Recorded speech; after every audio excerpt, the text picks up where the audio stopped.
Hi good morning. ಇದು ಮಂಗಳವಾರ ದಿನದ ಮಿನಿ ವ್ಲಾಗ್. ಊರಲ್ಲಿ ಜಾತ್ರೆ ಇತ್ತು, ಕರೆಯೋದಕ್ಕೆ ಅಣ್ಣ ಬರ್ತಾ ಇದ್ರು. ಸೊ ಹಾಗಾಗಿ ಇಲ್ಲಿ ಹಸ್ಬೆಂಡ್ ಮತ್ತೆ ಪ್ರಜ್ವೂ ಮನೆಯಲ್ಲೇ ಇರ್ತಾರೆ. ಸೊ ಹಾಗಾಗಿ ಅವರಿಬ್ಬರಿಗೆ ಈವ್ನಿಂಗ್ ಟೈಮ್ ಕೂಡ ಆಗೋ ಹಾಗೇನೆ ಎಣ್ಣೆ ಬದನೆಕಾಯಿ ಪಲ್ಯನ ಮಾಡಿದ್ದೆ. ಈ ರೀತಿ ನೀವು ಡಿಫ್ರೆಂಟ್ ಆಗಿ ಮಸಾಲಾನ ರುಬ್ಬಿ ಹಾಕೋದ್ರಿಂದ ಒನ್ ಡೇ ಇಟ್ರೂ ಫ್ರೆಶ್ ಆಗಿ ಚೆನ್ನಾಗಿರುತ್ತೆ. ಸೊ ಹೇಗೆ ಮಾಡೋದಂತ ನೋಡೋಣ ಬನ್ನಿ. ಇಲ್ಲಿ ನೋಡ್ತಾ ಇದ್ರೆ ಮೊದಲಿಗೆ ಬದನೆಕಾಯಿ ಹಾಗೆಯೇ ಒಂದೆರಡು ದೊಣ್ಣೆ ಮೆಣಸಿನ್ಕಾಯಿನೂ ಕೂಡ ಸೇರಿಸ್ಕೊಂಡು ಫ್ರೈ ಮಾಡ್ಕೊಂಡಿದ್ದೀನಿ.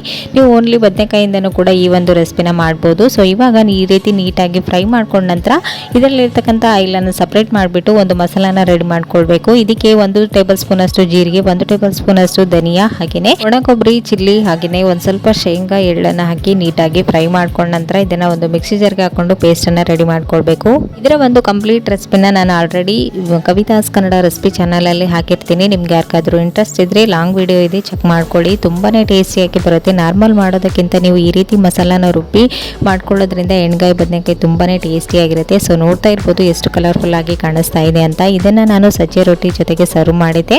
ಈವ್ನಿಂಗ್ ಟೈಮ್ ಅಣ್ಣನೂ ಕೂಡ ಬಂದರು. ಎಲ್ಲರೂ ಊಟ ಮುಗಿಸಿ ಊರ ಕಡೆ ಹೊರಟಿದ್ದಾಯಿತು. ಊರಲ್ಲಿ ಜಾತ್ರೆ ಇದೆ, ಸೊ ಹಾಗಾಗಿ ಮುಗಿಸ್ಕೊಂಡು ಬರೋಣ ಅಂತೇಳಿ ಹೊರಡ್ತಾ ಇರೋದು. ಸೊ ಇದಾಗಿತ್ತು ಇವತ್ತಿನ ದಿನದ full day mini vlog. Thank you for watching. Bye.